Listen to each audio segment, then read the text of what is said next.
Well, I would suggest that you put it into practice. In other words, get a sense of awareness as you're falling asleep.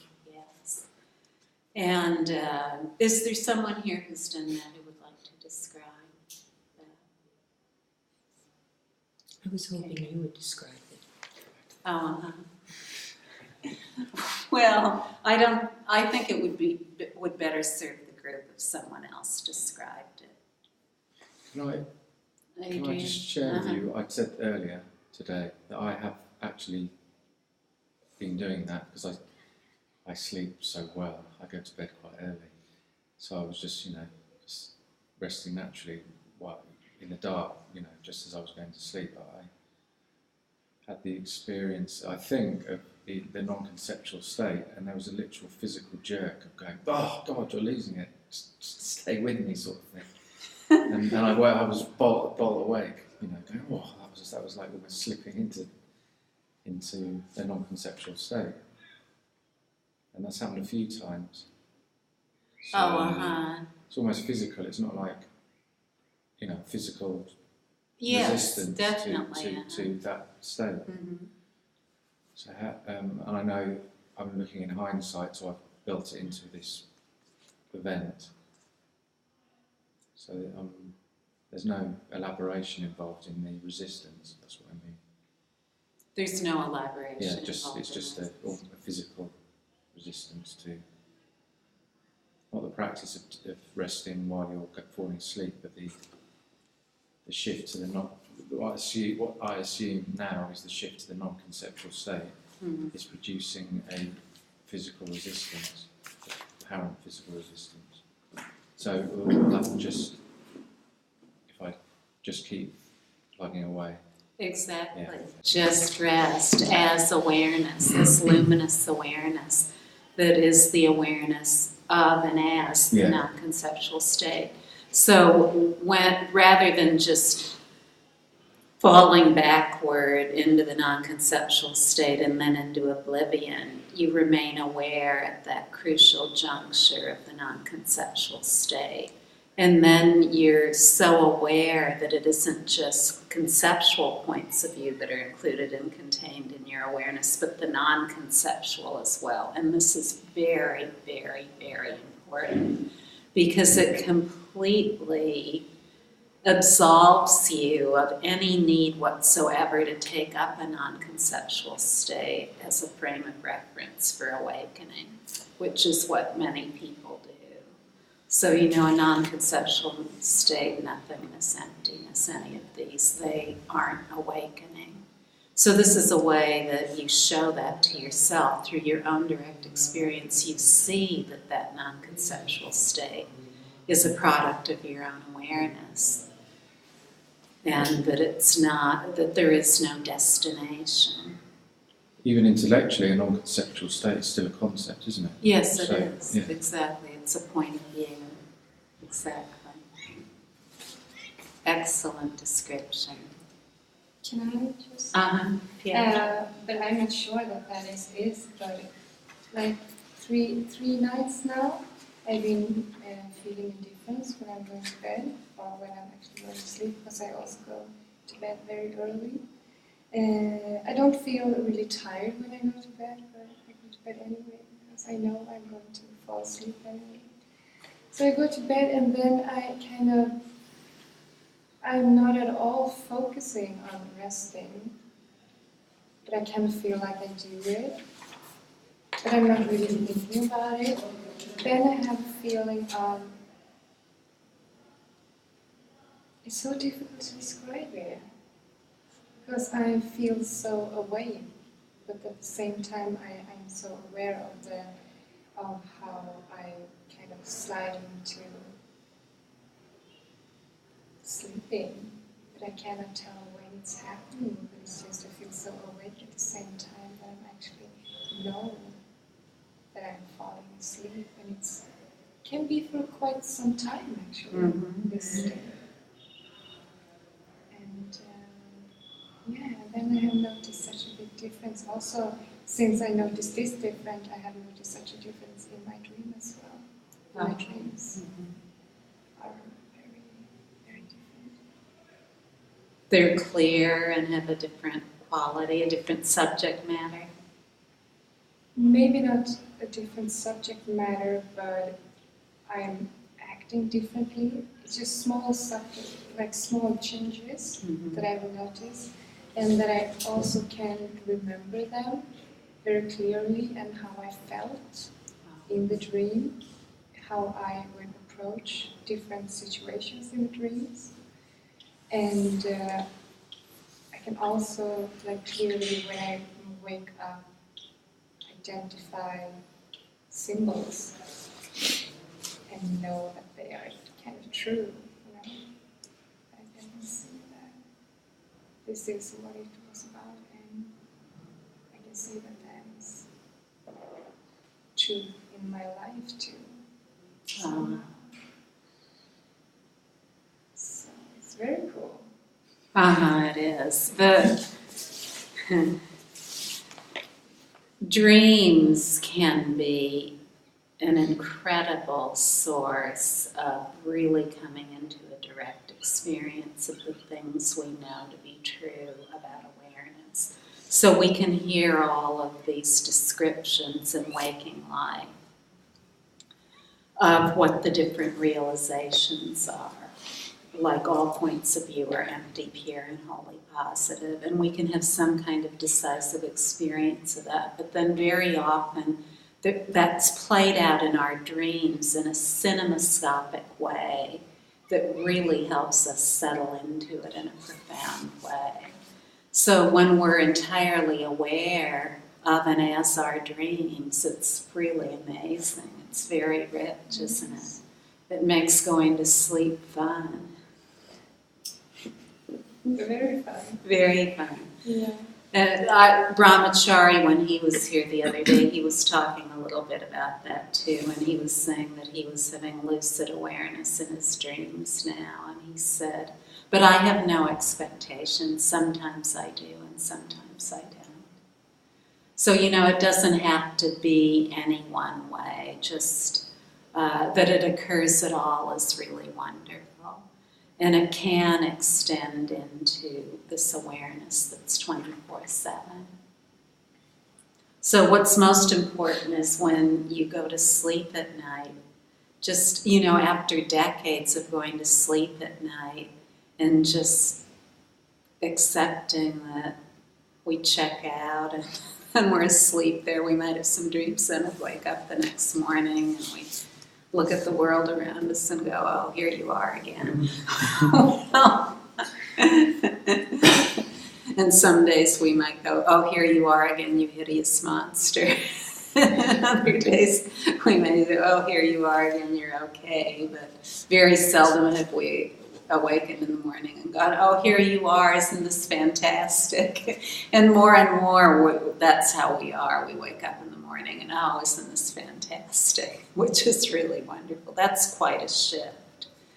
That's quite a shift in and of itself. But when we first go to bed at night and with the awareness that we lie down and then all of our images, no matter what they are, they just dissolve in our awareness, and to actually participate in that with all of the perceptions of our day resolving in the basic space of our awareness, including our own body.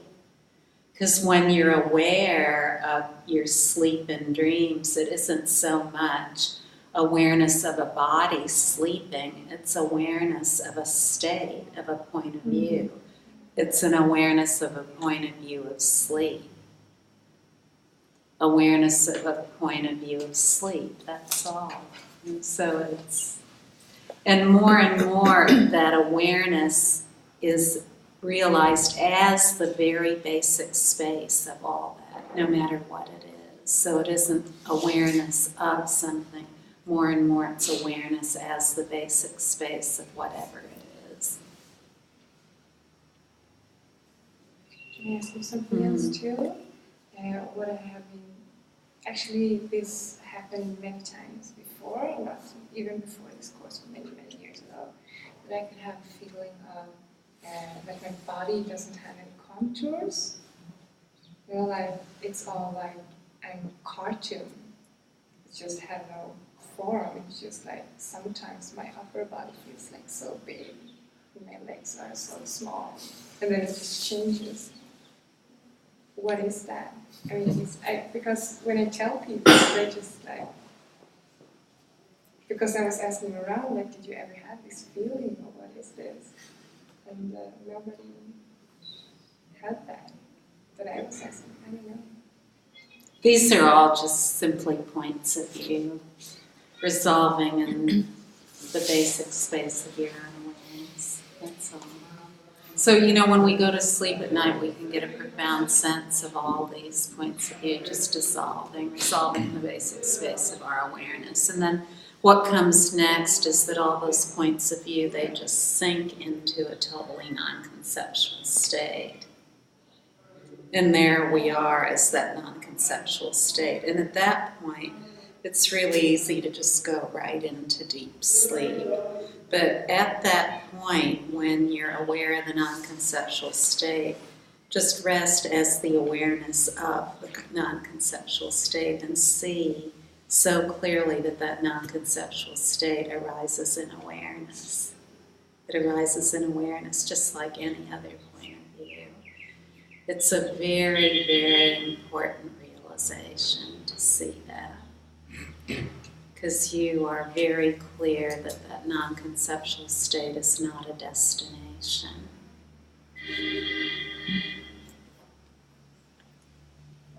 What if we dream, and I believe we all do, but we don't recall them? Just follow the instructions about falling asleep, and more you'll remember your dreams. Not only will you remember your dreams, but you'll be an active participant in the script of the dream.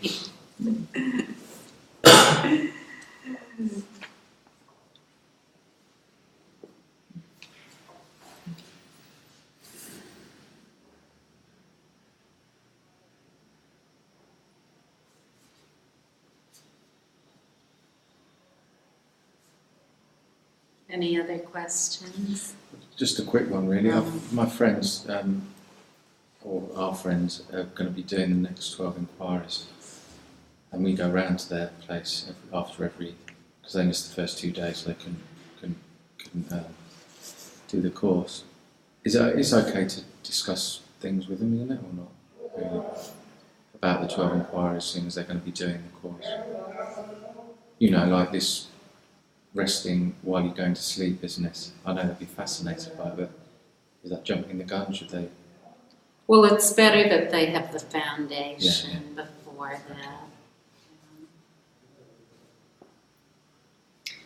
And at home, with the clarity meetings and in the intensives, we ask people not to share the material with anyone who hasn't already done the inquiries, so that people can share their own experience and maybe The website. Yeah, the website. The daily lessons. But say we took inquiry 11 and we just showed someone the section on afflictive emotional points of view are 3. It wouldn't really make any sense because there wouldn't be the foundation of understanding plus the direct experience that would give a person the capacity to really be with that. But there are other teachings available, like the daily lessons, that are good preliminaries. So if you want to share something with them, that would be a good thing to share. Are these the people who have been coming to satsang?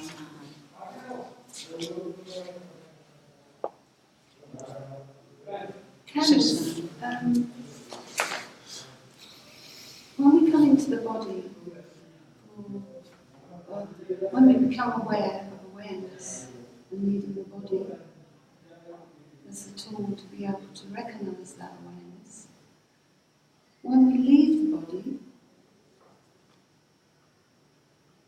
are we able to recognize that we were that form when we leave the body? definitely.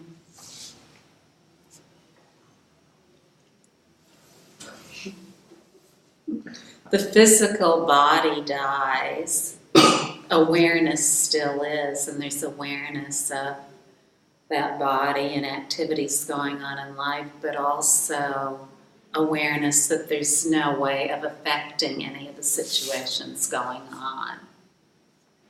So whereas in ordinary life we can interact and seem to have some effect here and there, when the body dies, there's only awareness without involvement in any of the circumstances of the body. And then that just dissolves into awareness alone from there.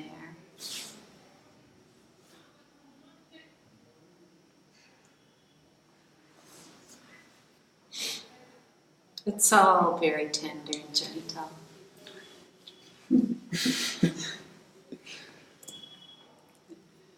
It's not something like bullfighting or something really terrifying.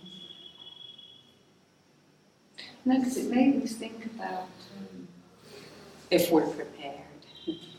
yeah, and also that, when, like mediumship, these people are aware of other awarenesses coming through and giving pure messages. So I was thinking then that must mean that there's people that are coming through as awareness to somebody else's awareness. They must have been aware of everything once they left the body. Well, I wouldn't get too much into speculation about any of that, what's going on with anyone else. Just focus on No, it yours. was something to do with me, that's why I asked. Oh, where you It was just a experienced. message I was given that I was quite taken back that person couldn't know, because I was always very sceptical. Mm. And I knew that person couldn't know some information unless they had contacted a certain person. Well, let's simplify everything. This is what I suggest to everyone. Forget everything you've ever known about mediumship, anything at all that you've ever known, and simply rest naturally as the decisive experience of your own awareness and see what is directly true for you 100% of the time. These other things, sometimes they may pan out and other times they don't. But we can always rely on the direct experience of our own awareness. And we need to be totally clear and not vague at all about what's going on. And we can do so only through the direct experience of our own awareness. And then maybe we'll find that we have an incredible power of clairvoyance. But there only is awareness. There's not like a team or realm of beings that are somehow caught in between two worlds or speaking to certain ones. There only is awareness. So whenever there is any kind of unmediated knowledge of something, it's only awareness. That's all it ever is.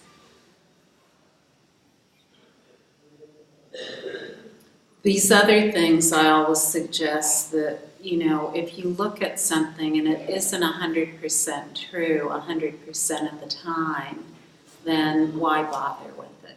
Rely on your own awareness. Just rely on your own awareness. See what your own emanation of benefit is. And then you'll be completely clear about all of that.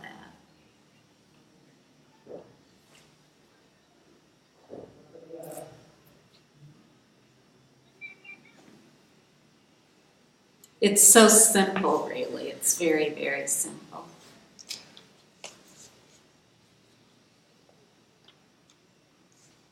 The total simplicity of who we are, it's very direct. It doesn't have a lot of complex layering.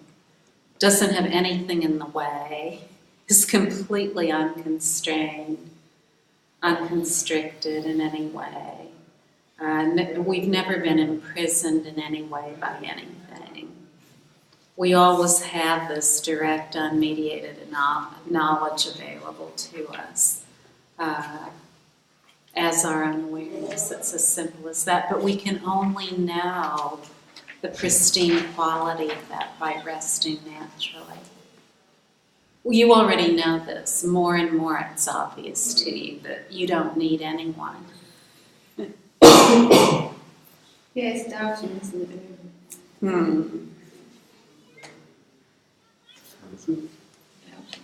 Doubting.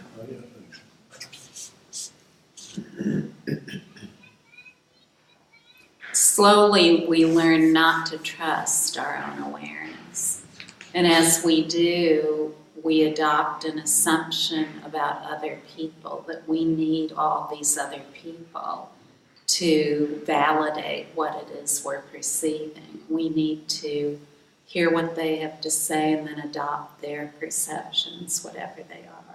So when we just set all that aside and rely on our own awareness, then we open up a whole new way of being, a whole new way of participating in life. Yeah, that's very good. We don't need to change our language. We don't need to do surgery on language and extricate I, me, and mine, or ownership or anything like that. You know, it's very clear in this teaching that all there is awareness. We're not setting up any kind of standard of some kind of personal awareness that each of us have. So, yeah.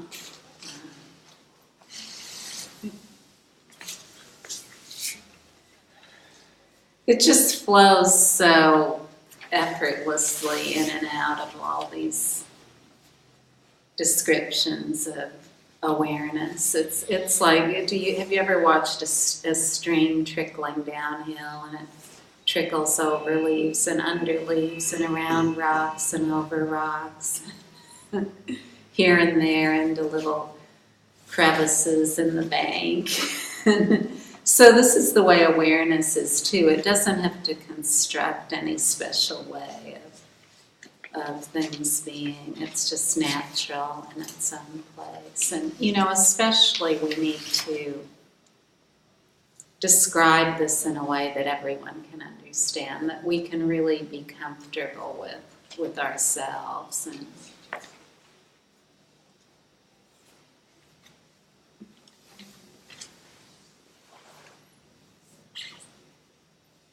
it's related to us, but it's not us as a personal identity. You know, it is us, but not us as a personal someone. We've conclusively and definitively shown ourselves here that there is no personal identity. We couldn't find a personal identity anywhere. So when we talk in the Great Freedom Teaching only about awareness, inclusive of all points of view.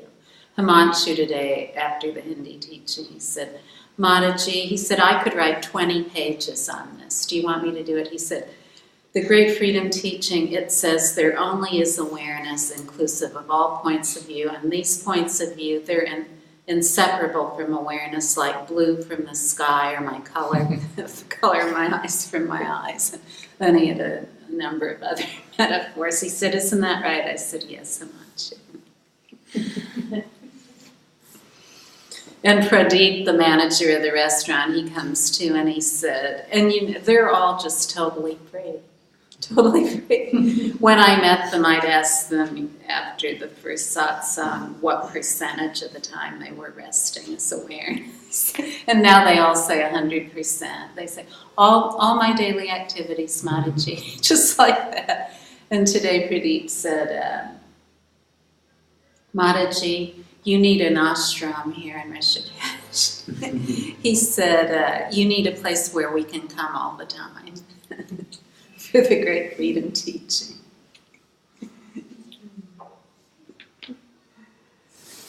We have very good meetings in Hindi, and the satsangs always use a lot of references to Indian culture and metaphors that are related to Indian culture and stories about Indian culture in order to make them relevant to the people there. So if you ever have an opportunity to be there, it's very beautiful.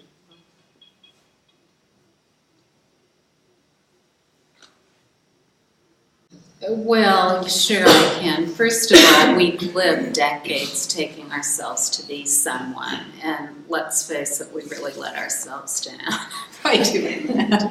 You know, we thought we were going for the glory, but we found out it wasn't so glorious. So, you know, that person we took ourselves to be, we put that person on the list. And then we also put awareness on the list, that all this time we were just ignoring our awareness, shutting it out through not recognizing it, not in a way that we were bad or there was something wrong with us, but just that we didn't know. So we come to a very simple understanding about that within ourselves that isn't just intellectual, but it's heartfelt too. You know, when we really get in touch with that we've spent so much of our lives taking ourselves to be someone, and that in taking ourselves to be someone, it's caused us really a lot of agony. We really come to see that. So we want to reconcile all of that. It isn't just like a philosophical gloss over of everything, making everything all better, like drinking a martini or something like that. It's completeness with everything, completeness with all perceptions. So just like all of the regret or remorse we may have for what we've taken ourselves to be, we need to realize too that awareness is the basic space of all that as well. There's nothing excluded at all. It's just a simple human matter. It includes everything, you know, all the emotions and thoughts we've taken ourselves to be, all of that. These are all countless and ceaseless. It's not like we're going to walk out the door, shut the door on them, and we'll never have any more points of view. Just more and more we realize that we are the basic space of everything and that there's absolutely nothing left out. And that includes everything. So, you know, this is one of the reasons it's very important to have a teacher in a community, because there can be and are amazing things that come up in this journey of finding oneself to be inclusive of everything.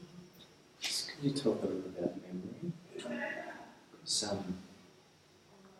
I know sometimes when I'm listening to you, there's just nothing going on, and we're reading the basic space of rest, there's nothing going on. I'm not even sure I'm taking it in or anything, in the sense that in the past, memory seemed to be almost like you'd try, if you heard something or read something, you'd try and put it into its little box, and that little box would relate to another little box, and when you're trying to access memory, you'd like be pulling up all these files that would relate to like a big web, you can imagine your brain, all these networks. But it seems that awareness is just the repository of everything as it is, so I'm probably going to answer my own question, but is it simply that everything is just going in, but it's not like I'm putting it in any boxes anymore or trying to understand or incorporate, it's just sort of being absorbed. I'm just wondering if your experiences of memory or how that is, it just seems a different, I don't know, it seems different to me, the idea of, or the feeling of remembering, or where it comes from even, or maybe in the past it seemed more limited or something because it was based on all these boxes of points of view that, I don't know, if you've got anything to say. Well, more and more you realize that memory is just a point of view. and that there are just all these points of view included in awareness. And rather than relying on memory as a vehicle of learning or expressing, there's simply the knowledge of no more learning that just completely comes forth. This is already very evident in you. I've got it as soon as you said that, thank you. Mm-hmm. It's so very clear. It happened in my dream last night, that's why I asked. Oh, Because I had this, I had this thing come up where I was trying to remember, it was that way, it came from another person's name, and it was blocked and I couldn't get it. I was in my dream or half awake, I was in one of those states, I was aware and I was dreaming and I was actually consciously trying to get this name out of my head or somewhere, and then suddenly within the dream I just went, all you got to do is rest, it's all there, you don't have to get it from anywhere because there's nowhere to get it, and suddenly it was there. So yeah, it's really amazing. great, you're resting all the time now. Oh, so, yeah, that makes a lot of sense. We already are complete awareness, so it just becomes more and more obvious. It's so amazing that we could have ever possibly not known that, isn't it? Huh? It's ridiculous.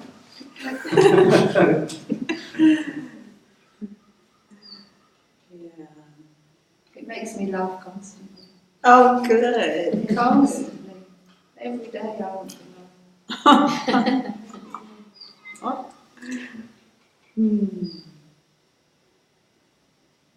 It's like it's so close that you can't see it. Yes, it's so overt. What could be more obvious?